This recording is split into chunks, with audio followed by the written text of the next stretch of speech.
Okay, now we are live. Hello again to another Ask Your Mentor Anything live, the Fridays live that you have all told me that you really enjoy.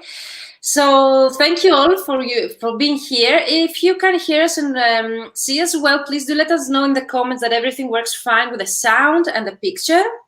Let's wait some people to join us. Today's topic is all about rates. So it's a hot topic. You've been asking me to have such a live about rates. And today we have again Ellen Singer. Hello, Ellen. Thank you for being Hello. here with us again. It's nice being here. It's nice to talk to people and not be, Yeah. at home alone. Yeah, people are joining and tuning in. So please let us know in the comments where are you watching us from and if the sound and the picture is okay. Grab your coffee or tea. I drink a Greek coffee. And let's talk about rates today. And thank you all of you. You were yesterday at my masterclass. I had like 311 people during the live. So thank you all of you for being there. If some of you are here as well, because I just advertised that we're going to talk about rates.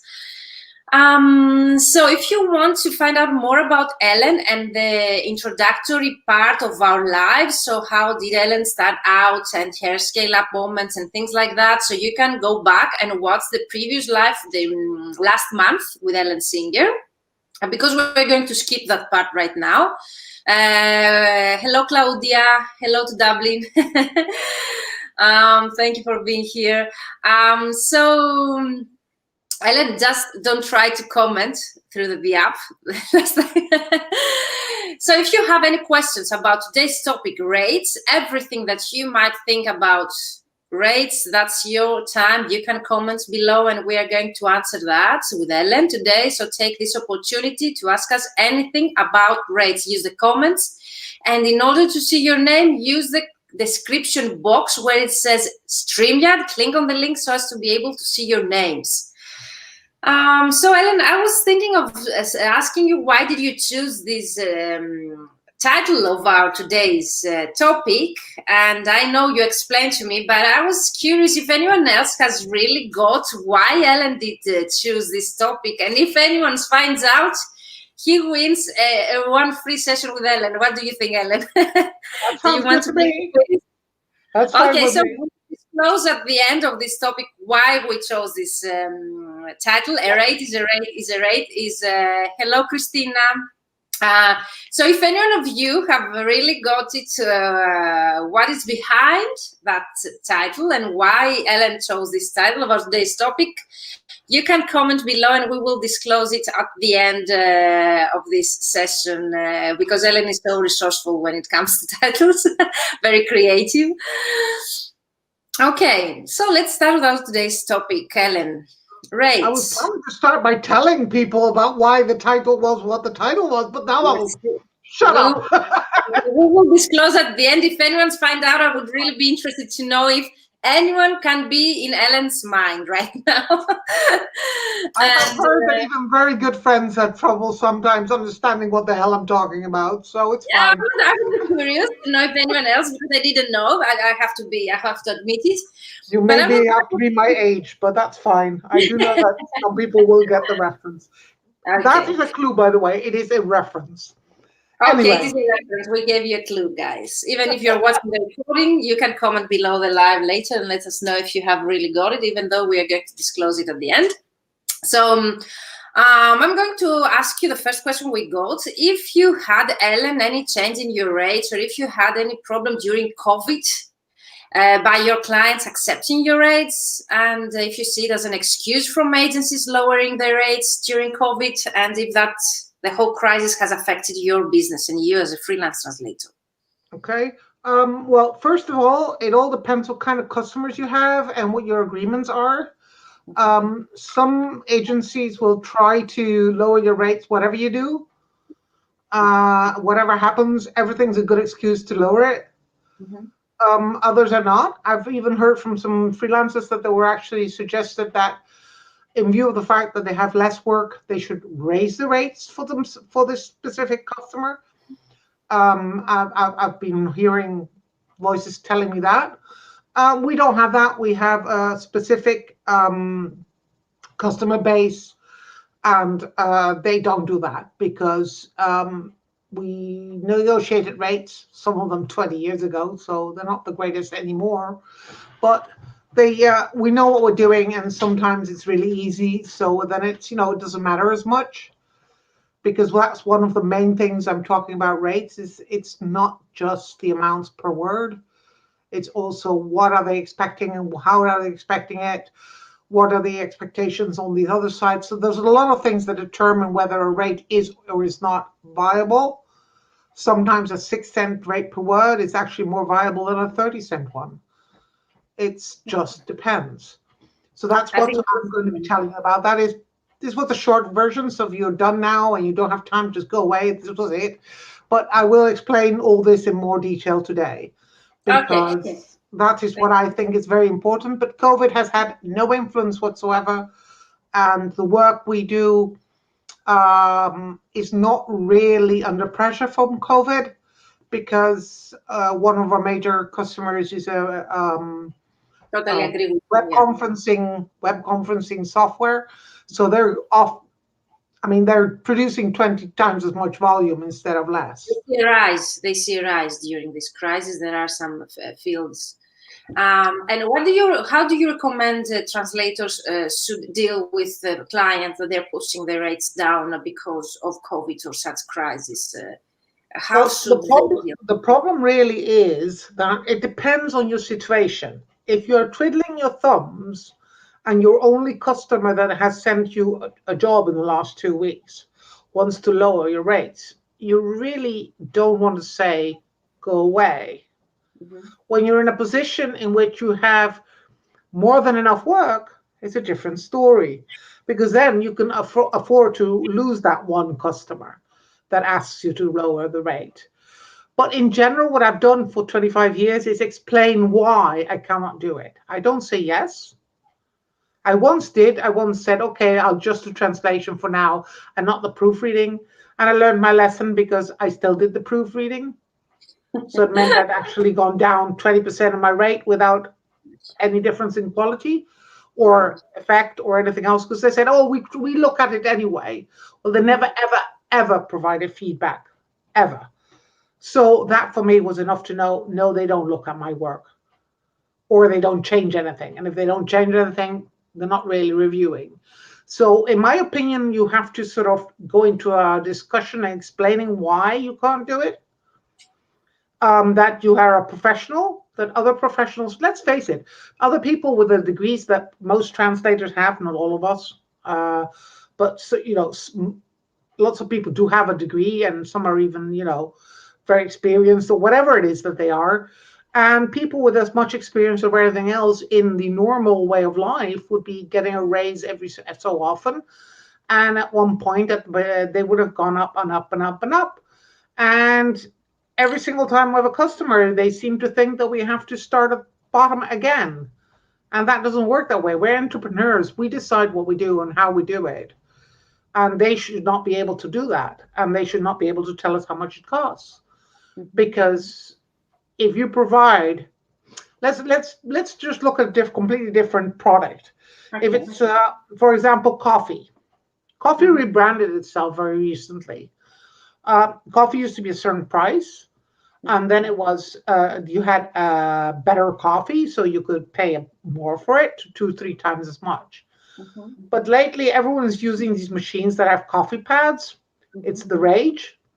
Have you ever sat down and calculated how much you're paying for your coffee? Yeah, definitely. It's 7 times as much as a cheap coffee, 2 to 3 times as much as the very expensive coffee, but you're getting the cheap coffee. And everyone's happy. And you also have to have a new machine for it. So you're also paying for that on top of it. So basically, you're paying through your nose for it. I don't. I refuse, because I'm not going to do it. Same with, for example, flour. And when things had to be convenient, we had flour. They added the rising agent to it, and suddenly it was twice as expensive. Just because you get 2 products, put them in one bag. Oh, hey, we asked twice the amount for it. If you think about all those things and you put it into our world, we add the review. Well, Let's then add double the price. No, we don't do that. We pay about 20% on top for the review. Therefore, the price goes 20% up. Yeah. If a person selling us ready-made product for apple pie, you used to have to add the apples and stuff, uh, they ask us 5 times the amount for the flour. Yeah, because the pie. So, hmm? It's a pie. It's baked. It also Yes, has but you still ingredients. have to buy, if you're going to buy the flour, the rising agent, the sugar, and some butter on the side, 4 products, it's going to come out for a fifth of the price than if you buy the ready-made box telling you That only happens. have to add apples. Yeah, that happens for everything that we don't So bake if on. we were doing that, the translation is, let's say, 10 cents. Let's make it easy to calculate. Yeah. The review is 4 cents. Let's make it a reasonable amount, 14. Mm-hmm. And we actually deliver it ready-made because we clean it up and we look at it once again. Mm-hmm. So it should be price-wise about 16, according to us.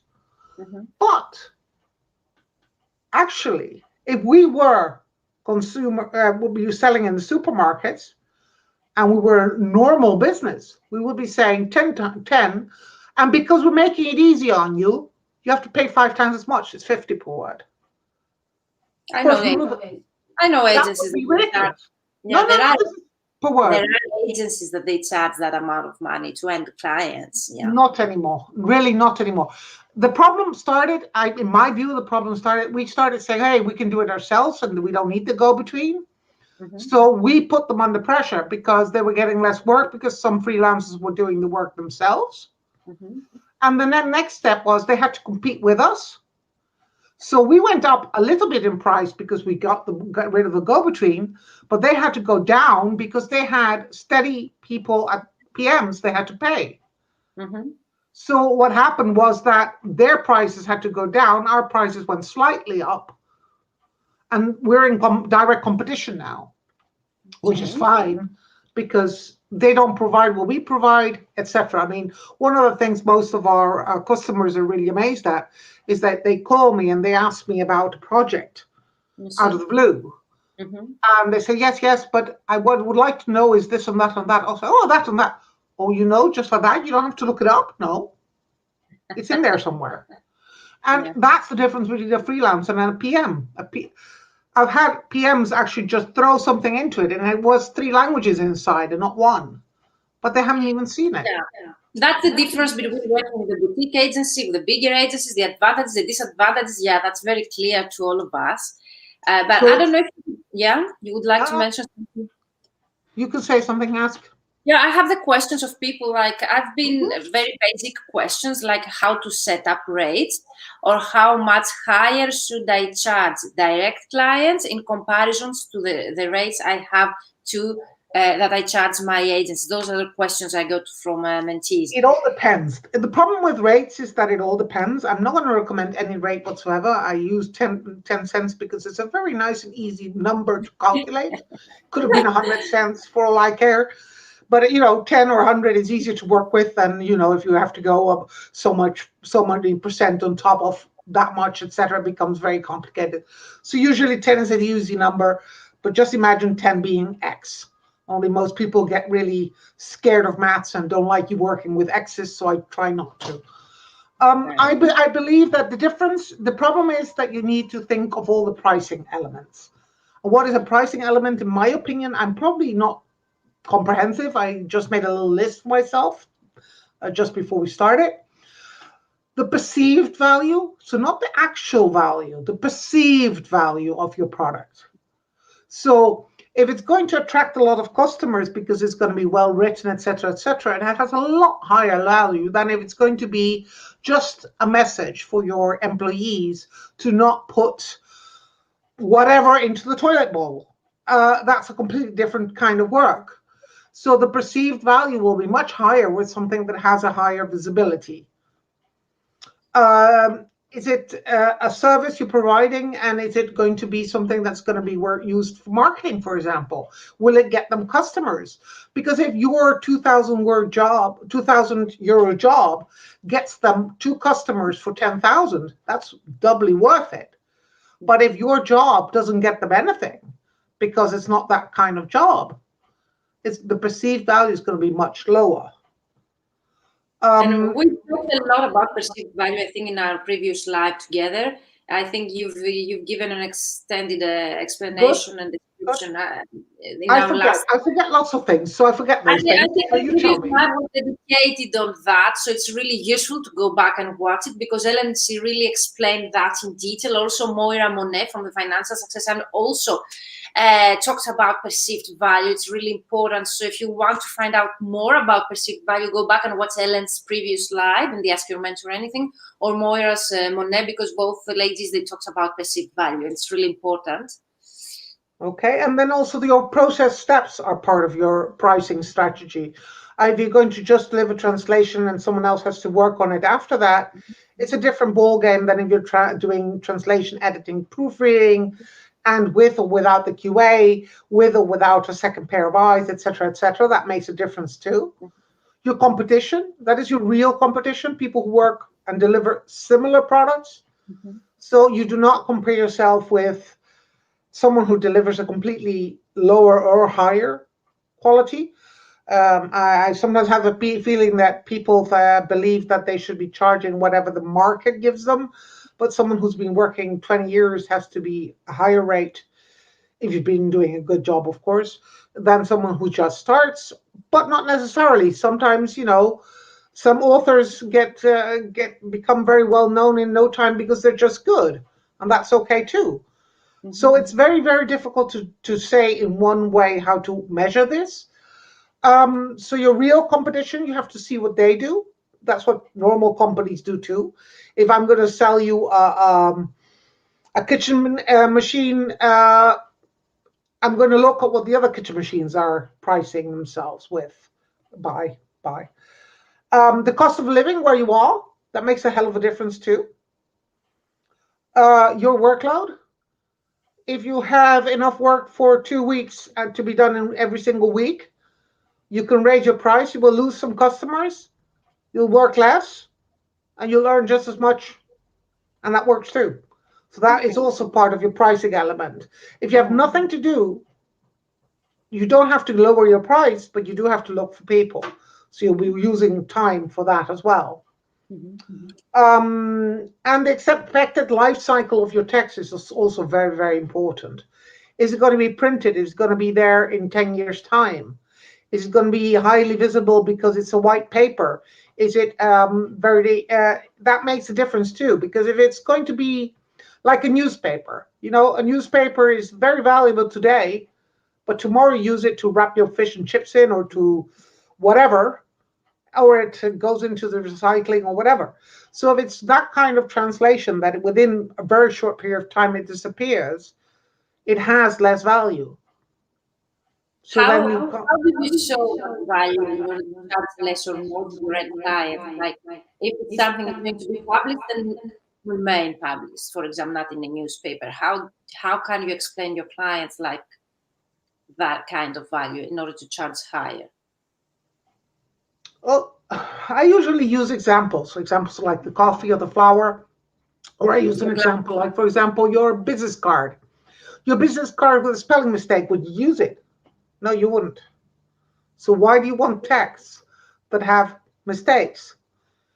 It can be just a typo, but it could also be, the style. Today, I fought with a customer. I had a little battle with them, and we ended up finding a compromise. But they wanted a certain word and a certain style of the wording as they do it in Dutch, in the English. But you can't. You just can't.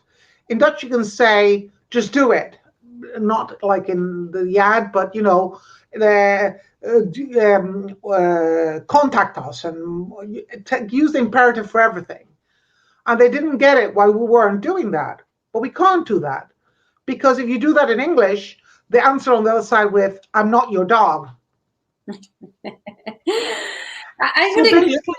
You can't do that. So, and know better. Yeah, I would include the thing that you say about the life cycle of your text in the perceived value, because it's a part of the perceived value, isn't it, at the end? I think there's a difference between the two. The Yeah. perceived value is very often connected to the life expectancy, but not necessarily the same, because sometimes something only has a 1 week life cycle, but it's so visible that you still have to take it extra into account. Yeah, definitely, definitely. But it could be included, like Yeah, the subject, like there are as an aspect. lots of things that are a gray area. Is it a separate thing? Is it the same thing? It's difficult. Okay. Um, and your market value. I mean, if people want you to translate something, your value is higher. There are various authors who have liked a translation and the perceived value of that translation so much that they will not work with anyone else except that single person. They want that, or the author wants that. And sometimes, like Doris Lessing, her second or third Dutch book, Yeah. they actually launched it at the same time as the original version because that was part of the whole deal, because the author liked working with the translator so much.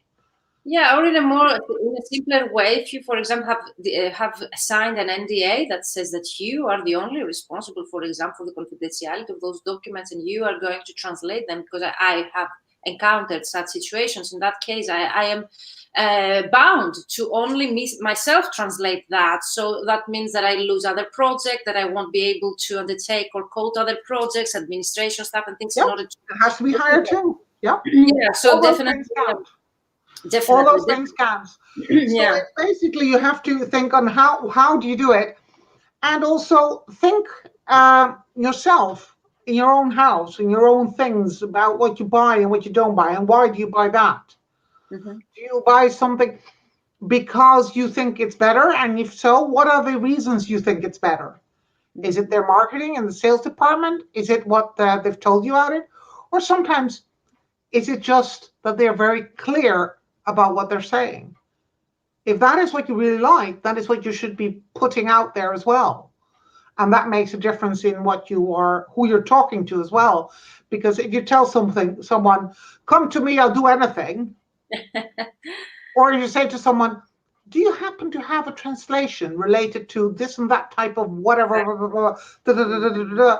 If so, I'm your man, your Exactly. woman, your whatever. It's a completely different way of talking to them. So do you want to use their jargon? Do you want to simplify it all? What do you want to do? And the way you talk about yourself also reflects in your value. Oh, I worked 60 hours a day for you. uh, okay, there aren't 16 hours a day. That person is not my cup of tea. Yeah? They tell you that they can do medical, legal, and automotive. Probably not. Unless someone is has a lot of time in the hands and does a lot of research, then they could. But, who do you want?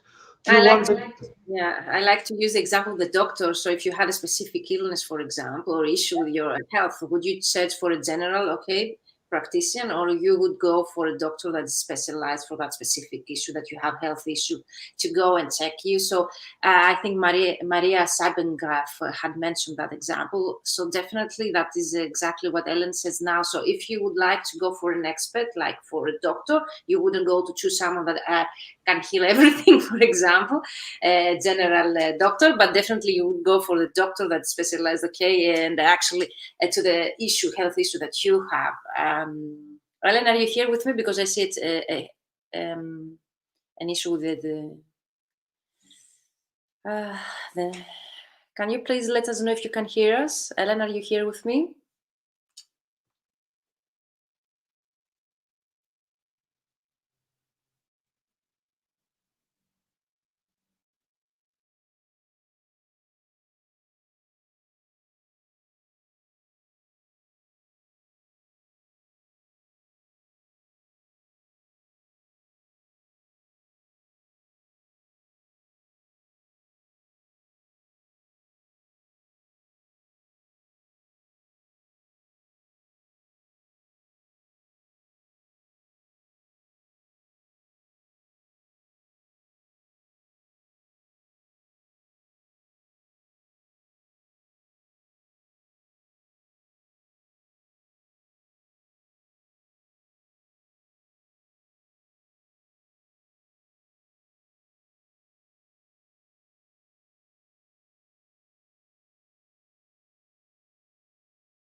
Hello, Ellen. Can you hear me?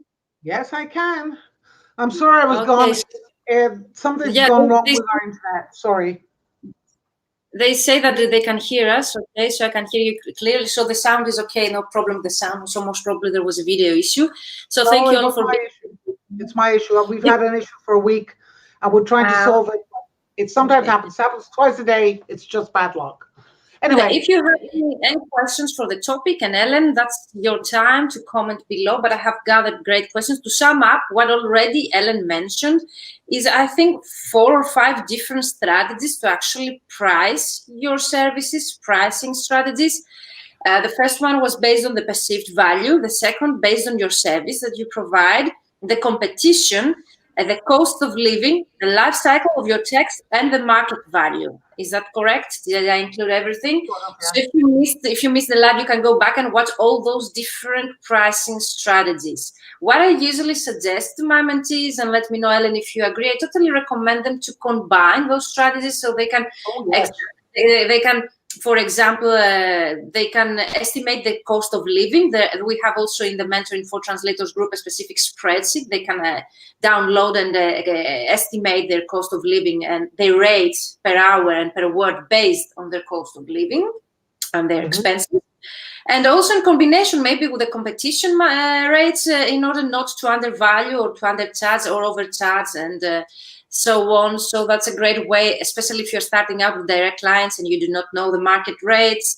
I totally recommend you to make a competition market research instead of going and charging, because the most common mistake I see from starting out translators, they charge the same rate they charge agencies, both the direct clients, and I see it as a very huge issue here. And I've seen many translators doing that here in Greece.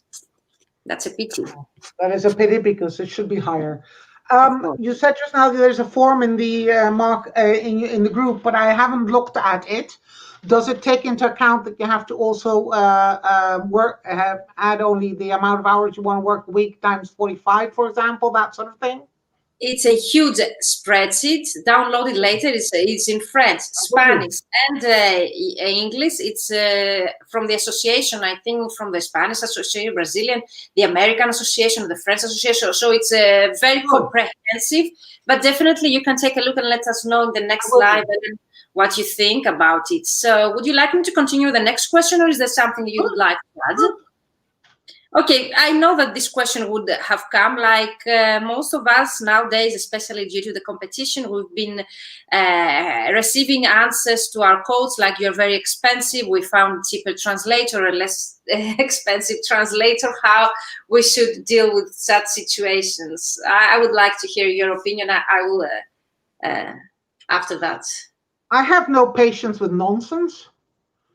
I mean, if you walk around, you go to a designer shop. I was in Florence. I was walking around 2 years ago when it was in Bologna as well for the conference. I went also to Florence and I saw a designer window. And a pair of jeans, all ripped and actually looking pretty ugly, was costing €1,000. Would I ever buy that? No way. But some people do. And people want to buy that because it also shows off that they have the money to do it. It's not just about the article, it's also what it says about you. It's like wearing a flag. I have money. Well, fine. Throw it around. I prefer to use it in a useful way. Fine with you. You do whatever you like. Same thing with our translations. Do you want to have your money turn into actual value, or do you want your money not to? So basically, for me, what I tell them is, listen, if I'm not working on your work, I'm doing one of two things. I am either working on someone else who is willing to pay, or I'm working on my perceived value, my marketing, my whatever, which will end up bringing money in. So working for that low rate is a waste of my time and energy. It doesn't give me the time and energy to work on something else. So I don't waste time with that. I very often nowadays, the last 5 years, I've never said, new customer, I say, okay, what is your budget? And whatever you say, it'll be yes or no. It'll be yes or no. You start with the question. I think that's a great option to I have. just say, Yeah. before we waste time is money. I literally say time is money. I don't want to waste your time or mine. Please provide what you think is the budget, and I will say yes or no. And I have I two tell them questions. in advance. I have two questions. What is the most common answer of them? So do you think that you make a profit out of their budget available most of the time? So do you think their budget is lower of what you had in your mind initially, in general? What would you do if I tell you it's yes or no, depending on what you do? What you tell me? Would you start low, or would you start at what you actually think? No, but by what they suggest you most of the times, based on your experience, the Yeah, budget. I know, but the point is, if someone gets told you can't bid low and me bid high, etc., and do the whole game, but we're going to just do it in one go, people don't go for the lowest bid. So, in general, at least I don't waste time. I've had people saying we want to pay you very little. So. I like You made a new t-shirt. Yes. I do not have patience with nonsense. I'm sorry, I don't. Life is too short. I find that most of them actually provide a reasonable rate. Most of them provide a reasonable rate. A few times they don't. I'm expecting to hear from you, yeah. Some don't, but it's also because of the relative market. The other day, someone came to me, didn't tell me they came recommended by a friend. They just said, "What is your price?" out of the blue. No, they told me, "I've got this job and this is the rate." To which I replied, "Sorry, you're way below my minimum rate. Not going there." To which they then replied, "You came very highly recommended by that person, and they told me to go to you." And of course, if it all depends who I'm working for. I've helped out translators. I've had a friend said, "I got really, really ill. I really can't handle this job anymore. I need someone to do it, and then I just have to read it." And I said, "Fine, I'll do it." And we don't discuss rate, we don't discuss anything. And at the end, I say, "Here is your delivery. Tell me what I'm supposed to invoice." Yeah. Or, "Don't worry about it all. We'll deal with it when you're better." Or whatever I want to say. Okay, that was an emergency. That was an emergency. Exactly. If it's an emergency, if it's a colleague, if it's a good friend, yeah. I will invest the time and effort to make them look right. Yeah, I think most are about the end clients and their clients in our situation. But end clients, you're supposed to charge a lot more because imagine, normally you would translate, then there's a reviewer, there's a DTP person, there's the PM to be paid, there is the offices to be paid on the other side, all those things. Administration time, yeah, all of it, invoicing time, all of it. So if you put all those things together, I mean, years ago I heard what the cost of a cork is in a wine bottle, and that was really interesting. It ends up being about €2 of your wine bottle in the supermarket, but it starts with 10 cents. That's because everyone gets the value and adds a bit on top. And it goes into 10 to 20 fold from what it started as. Okay. Because every person who markets it adds a percentage. Yeah? Okay. So basically, your translation of 10 cents becomes 30 cents on the other side. When I started the business, it was a third was for the translator, 2/3 was for the person doing the acquisition. That is also quite normal in the rest of the world. Even shoes are even worse. For example, clothes and shoes, the purchase price against the sales price is, I think, 1/10. I think you answered the next one. What should I charge more over the translator rate to the clients? So your answer was twice. I would say twice now. In the old days, 3 times. Okay. My rates are about between 50 and 100% more for direct customers. But direct customers also take a lot more effort because they don't understand what you're doing. So you have to explain what you're doing. You have to educate them. You have to put time and effort in it. And they'll Yeah. tell you, oh, I don't like this. Why didn't you stick to the source language? It doesn't work that way. I Yeah. don't translate word for word. I can't, because then it wouldn't be translation. So you have to explain all of this. So they are more work. As an example, 2 weeks ago, I took a job on and it was 20 cents. I think it's been the lowest rate ever for a job because it was extremely difficult. Okay. It took a lot of research. It took a lot of time. This last week, I also had a job, and it was all these horrible names, business names, and titles of the people within the business. So I had to check them all against their LinkedIn profiles. So every 5 words, I was spending 10 minutes looking at LinkedIn profiles. Or the company's website. Yeah. There's some echo that's coming. Let me put my. Okay, see if I can. So anyway, I try to. So you have to think about that. I mean, I've done translations that you can do in no time. I've done translations that you need a lot of time. I spent a whole day on 1,000 words, and in the evening I did 2,000 words in 2 hours for a different job. So Yeah. all these things are very difficult because when I started out, a difficult translation, you or ask for a higher rate. But nowadays, because all the stupid systems, all the translation management systems are based on one rate. Let's make it easy. Give an immediate thing. And that does mean that if it's a hard job or an easy job, you're supposed to be getting the same. And if the average rate would have been used, like in the beginning we had 10 cents for easy translation, and 20 cents it was hard, and 25 it was specialized or whatever. And if we had gone for the rate of 17 or something per word, that would have been fair. Because some jobs you would have gone through and skated through, other ones would have been hard and it would have been fine. Instead, everybody agreed on the general rate, which is now being applied for specialized stuff. Exactly. Yeah. Because the agencies can only handle one rate, which is why I don't use a TMS. TMSs are stupid.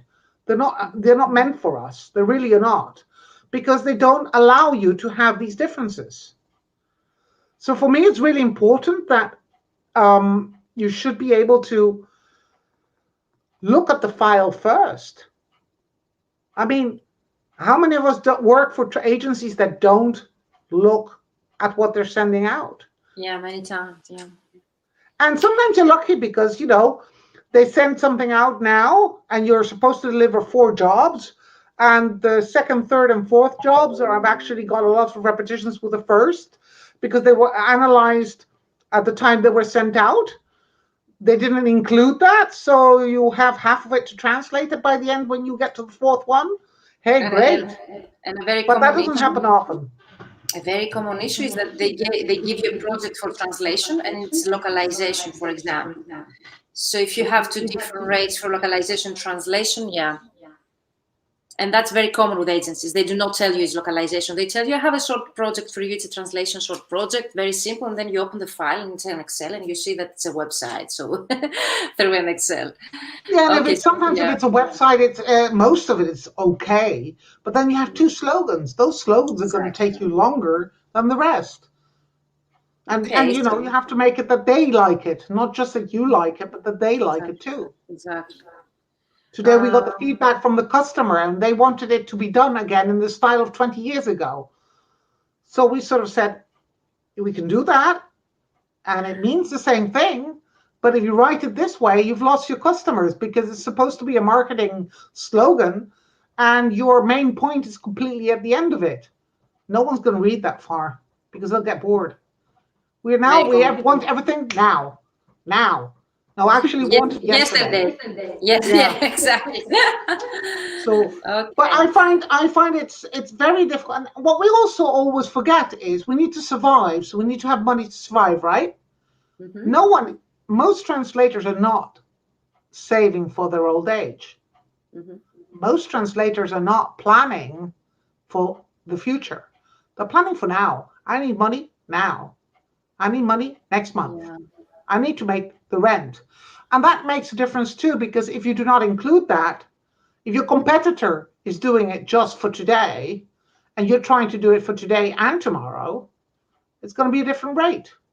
Yeah, I was about to say that especially you need to have a minimum rate to survive as a business. Okay, so you have to know what is your minimum rate and never go below that.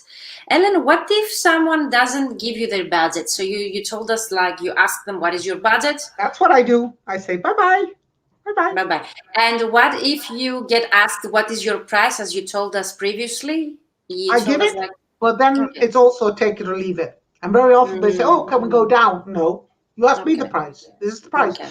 Do you go into shop And you and tell them? negotiate for the trousers, for example, that you explained, or the jeans. You don't negotiate the price. I don't. And they, no, will they? If I go in there, say it's ripped.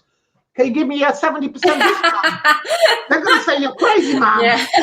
Oh, that's logical. Maybe here in Greece, you might go and say, "Can you make a better price for us?" Something like that. You might hear it here in Greece. I know some people do it. I've seen a few people from my friends from different countries who do try Yeah. that. Sometimes Yeah. they do Yeah. get a better price. But let's face it, they get a 5% discount or something. Yeah. Yeah. Well, if it's a if it's some clothing, Yeah. it will still be a very good profit for the company. In Because Greece, they do. Yeah. 10% of it is the purchase price, 30% of it is Yeah. the shop and the staff, and the rest is profit. So if they take 10% off, they're still laughing to the bank. So it's a question of what you want to do. But personally, I really don't have the time. I've had it before too. We had the discussion the other day in a Facebook group about people first letting you go through the whole hoop of the test translation, NDA reading, blah, blah, blah, blah, blah. You're doing all of that. And they initially agree to your rate. And at the end, they say, your rate is this. You say, no. Because they assume that if you have already invested 8 hours, you will accept the rate. Yeah. You will accept it because you want to have something as your return on investment. Yeah, very, very worst situation. They never get back to you. So you get all those onboarding process, the 8 hours you mentioned, they never get back to you. So I get those complaints from my mentees. Those are very common. That happens a lot too, but why does that happen? Because they have 100 people. Are you not? Exactly. We're the most expensive of some of the translation agencies, the languages, or for the Dutch, or for the English, or for the whatever. We sometimes they keep on telling us every time we want to raise the rates, you can't. You're the most expensive as it is. I said, yes, but we used to be twice as expensive. We're now only about 10% more expensive. It's time to move up. But why? Why are we allowed? Why can we do that without a problem? Well, one, when they do their assessment of quality and they have it externally reviewed, we have the highest rates, the highest scores. We don't cause any problems unless they make problems for us in some way. But normally, everything just happens. If I want to, they just send it. We just do it. Most cases, if I can't do it, of course I'll tell them. Of course, yeah. But I'll say I need more time or whatever. But I'm not going to be a pain in the you know what when they say, oh, Wednesday it's going to come, the job, and it doesn't arrive until Thursday, and they still want us to stick on the old deadline. I sometimes can or can't, and I will sometimes have to say, hey, sorry, can't do that. Especially if they deliver the translation 2 hours after the original deadline, then, I can't do that. I still can't time travel, but I would love to. Yeah, but, when they do that, I have to tell them, sorry, that's not going to work. Or this week, I've been telling them, please, we're going to have a break. We're going to have a few days off. You can't send everything now before that date. Send me stuff for now and for January, and you decide whatever's important. Yes, but you have to ask for extensions. We'll put everything for now. I said, no. Then I asked extensions for all of them. Is that what you really want? You want to waste so much time? Forget it. Because let's face it, one of our customers has courses that give us 10 courses at the same time normally, advanced and basic level, blah, blah, blah, blah. We are supposed to translate that. This time someone had a brainwave. They have to pay for repetitions, but not 400% matches. So let's just send little bits out every time so that we pay less. I've told them off because I said, we've done it this time, but we're not doing it again. Because what happened? They then suddenly realized when they put it all together that they'd forgotten little bits and pieces, 80 words here, 100 words there. And suddenly it was, can you do it within the hour? Well, yesterday. You made me do 6 times the overhead by picking up packages, working on them, processing them, putting them in my database, etc. And the invoicing becomes 8 lines instead of 2 lines or whatever per project. Why? Why do you want to make so much overhead? To save, I think that I calculated it would save them 50 euros, I think. That's just not worth it. It's penny wise and pound foolish. It just doesn't work. But I've worked for customers that have actually paid me €1 per word and earned less sometimes than I've worked for 10 cents. So my whole point today is to tell you, don't focus so much on your bloody rate. Your rate is not relevant. Mm-hmm. It's the end result that's relevant. Can you easily put some money away to do your new website, to make you write it, to market yourself, to go to trade fairs, to go to do some CPD? Can you do that? If not, raise your rate. And not necessarily the word rate, but find different customers that have easier work. I used to do a lot of construction. I've said that before. I used to do a lot of construction work. I loved it. Whole tunnel projects, whole building projects. I loved it. I don't do them anymore. I don't accept them. Before the crisis here in Greece, we had a lot of such projects. No, I just don't do them because they all put them through MT now, and you can do MTPE. I don't want to. Mm-hmm. Or they send it to you when the MT doesn't work. Mm-hmm. And when does it not work? When it's been so badly written, when they've taken bits and pieces from 20 projects and thrown them together without looking for consistency within. That's when they send it to a human translator. But you have to figure out with every single term, do they actually mean the same thing or not? Do they actually mean a different thing when they're saying a different thing? Or are they calling you, let's say if it were, you, are you Virginia? And when they say Miss Katsimpiri, do they mean you as well? If they mean the admin of the marketing, do they also mean Virginia? And et cetera, et cetera, et cetera. So for me, it's very important to actually realize that if they don't care about their text, why should I? Why should I? For your reputation as a translator. It's also my reputation.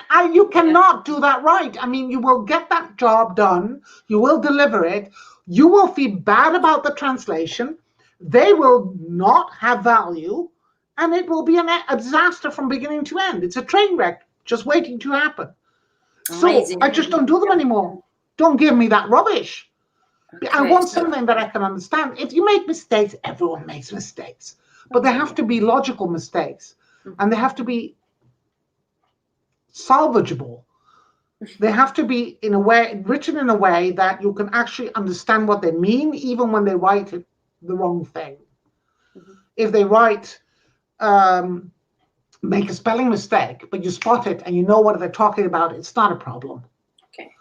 But if it's a spelling mistake every single other word, it becomes impossible to understand. I think we can host a whole live about mistakes and how the importance between mistakes. I think you have given also a presentation at the conference, if I remember right. I think about the level of importance of a mistake. Yeah, like could well be. I remember that. But what I'm trying to say is, today, what I'm mainly trying to say is everyone's always focused on what is your rate per word. What they should be focusing is how much does my rate per word make per hour. Exactly. I work 20 hours, I have that much money. On average, I have had projects that do not make a lot of money. I've had projects that do make a lot of money. As long as on average, I'm earning a certain amount per hour, it's fine. Yeah. And the more time wasting someone is, I have agencies that are always wasting my time. When they start the project, oh yes, I forgot to tell you. Oh yes, I forgot to tell you. Oh yes, I forgot to tell you. You know what? Them, you have to have a high rate for, because you're going to be spending 2 hours on stupidity. Nonsense, as I call it. I Okay, don't have the so patience yeah, for it. I see people joining us now. So if you missed the actual live, Ellen already has described several different pricing strategies that you can implement to set up your rates, how to charge your end clients, how to negotiate rates with your clients, how to respond to clients that they tell you that you are very expensive, and how you can deal with those situations. So I have one last question, because I've been asked how we can find clients that they can actually accept our rates. Okay, you more or less described that. And is that possible to raise rates without losing our clients? So those are the last questions, and then we wrap up. Okay. I think I think you can raise your rates. I know quite a lot of people who do. Mm-hmm. And the other option, of course, is for every customer you get is raising it 1 cent. Oh, So that's every great. time you get a new Right. customer, just go up one. Of Okay. course, not necessarily. I mean, you're getting 3 new customers in 1 week. Don't raise it 3 times 1 cent, but that stands to reason. But Mm-hmm. raise it. And if they accept it, that's fine. And then slowly but surely, you will get more and more work for the higher rate. And when you have too much work and you can't handle it, which one do you refuse? The Great. one that's the That's least. great advice. But don't focus on the rate per word. Really focus on the word work that you actually, the money you get at the end of the line. If you are working 3 hours to make to do 100 words only, and you got a great rate, it might actually not provide enough money because it has taken too much time. So you either have to raise your rate for that kind of work, or overall, whatever way you want to do it. But what you have to look at the end of the line is that on average, you get what you need, and you calculate first what you need, including holidays, including CPD, including all the rest, Yeah, and that's a living, great, yeah, that's a great point and that you everything mentioned. else. You need to have a side budget to invest in your business, your CPG, conferences, and marketing. So definitely, that's a great point, Ellen. Thank you for mentioning that. I can say that very loudly. I don't do it always myself. I always try to set half a day up for doing other things than Yeah. what needs to be done. Mhm. And somehow I never manage. That's a Well, matter of never. productivity or prioritization, no? It's for me. It's very difficult. When I'm here, which means that Yeah. if I'm working on this translation, whatever it takes is going to be done.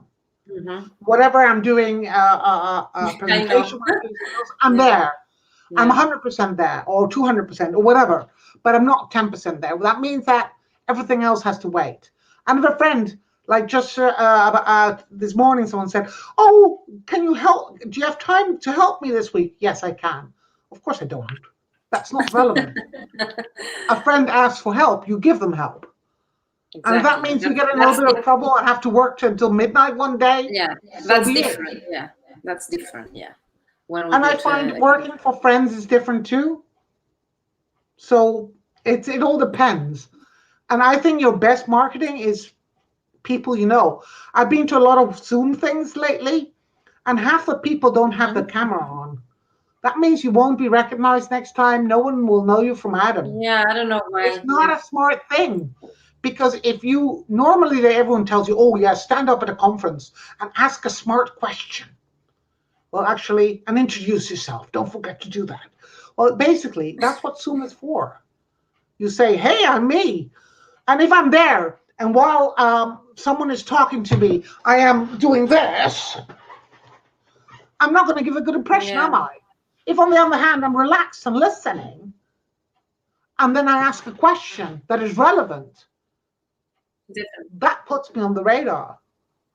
That makes sense. That's engagement. Yes, and that's what you Ellen, have to do. your answer to how to, yeah, how to get clients that they are able and they are willing to pay your rates. Do you have any last Number advice on that one, before we close live? Sorry. solve people's problems. That's what I usually try to do.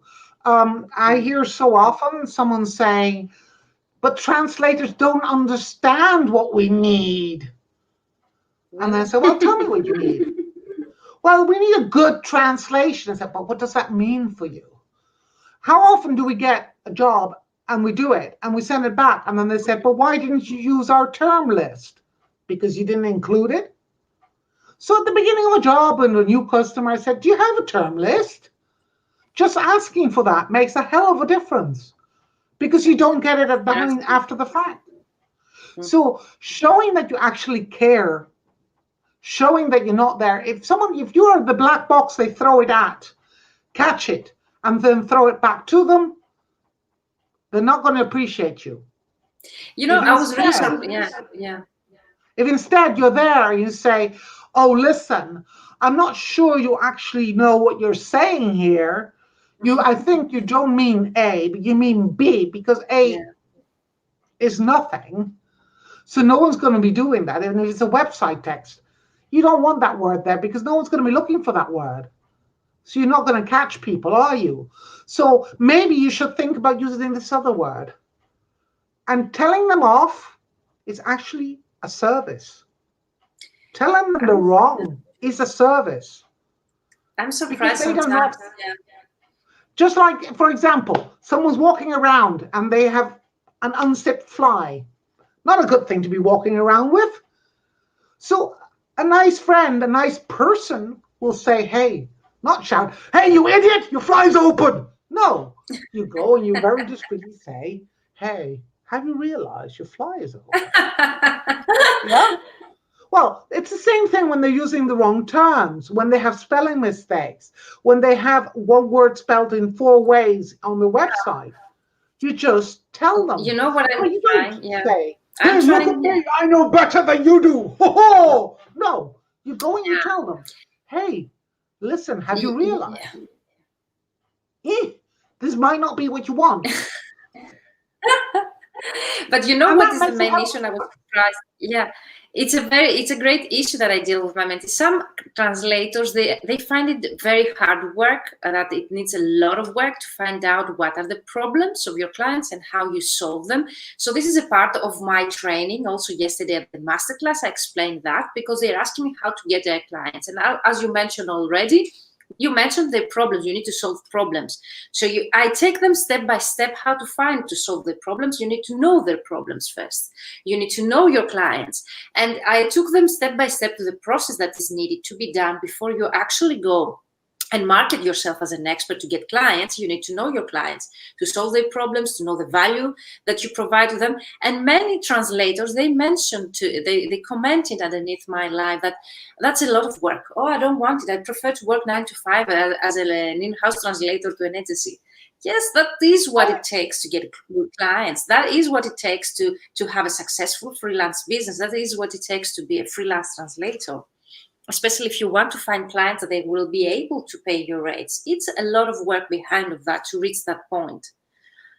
So thank you so much, Ellen. Yeah. I just want to say, you can't tell them off, you can tell them they're doing something wrong. But if they don't think they're doing it wrong and they tell you, no, we want it this way, fine. But then you've sold them, you've covered your ass. That's what you've done. You've covered your ass, and that's what you have to do. Because if in a few weeks, in written, preferably. Yeah. Yes, definitely in written, not in phone call. No, but in a few weeks, when a colleague, someone else tells them, hey, have you realized that this does not mean what you think it means? And then they say, oh, why did you get that? Well, then you just forward the message. You said, I did, and you weren't listening. And of course, you don't say that either. You say, oh, I thought I had. Maybe you didn't understand it because I didn't write it clearly enough. Take the blame. It's fine. As long as they end up realizing that you did that, it's fine. You're covering your ass. They cover their ass. Everyone needs to cover their ass. That's why we walk around in trousers and shirts and stuff. Thank you so much, Ellen. Thank you for this advice. I hope many people they are commenting that they find it really helpful. So you can definitely watch the recording in the Mentoring for Translators group on my YouTube channel at Virginia Katsimpiri, my name, and my Facebook public page. And so let us know in the comments if you still have any questions. Ellen is also a member in the Mentoring for Translators group, so you can catch up with her later in the group. We have some issues with the internet, so I would like to wrap up now, and we can continue in the group with the rest of the discussion. Thank you all of you for being here. Thank you, Ellen, for that great advice. I think that's they say here, thank you, Ellen, the best live. Alfred, thank you, great job, says Virginia, nice meeting, the one and only Ellen Singer. Thank you, all of you, for your comments, for your participation.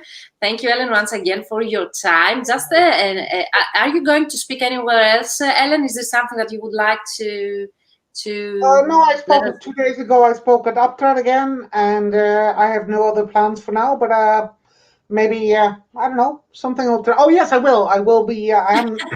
It's not announced yet, but I will be speaking in the Spanish language BP conference. Yeah, great. Yeah. And I'm hoping there will be other conferences soon, which I can go for, because I need my fix of other translators, because Yeah, me we're all too. I need that. multicultural, we're all Mhm. smart and can read between the lines because we have to, and we have to. There's no other way to it. There's no one that reads it more in depth than we do. So it's so nice to talk to other people who actually can think in more than one linear way. And don't underestimate the value of that. We can think of 10 different ways of looking at something, while most people can only manage one. And I think that is what actually sets us apart as a group. For me, that is definitely what sets us apart. We're monolingual, we're not monolinguals, multilingual, multicultural, smart people. Thank you, That's what Ellen. we Thank you, are. Claudia. Thank you, Cristina. Thank you, Dorota. Thank you, Rania Maria. They keep commenting. Thank you all of you for being live. Just a reminder that my masterclass, because of the high demand, like we had more than 500 people recommend, we're going to do an encore of the masterclass next Wednesday. So for those that they couldn't attend yesterday, the masterclass is the New Year, new goals. Let's expand our client list. So I'm taking you through all the client acquisition strategies and how to create your strategy for the upcoming year. So if you want to join us, it's a totally free event next Wednesday, 23rd at 5 p.m. Central European Time, an encore because of the high demand. And that the fully booked translator formula has opened the doors. We start in January. We have already sold half of the seats. And if you would like to take advantage of the early bird, contact me directly. So thank you all of you. Thank you, Elena. Thank you, Mariam. Thank you, Ellen. So glad to see you. We will see you, hope, again. Stay with me here. I'm closing the live. See you guys in the Mentoring for Translators group. Bye-bye for now.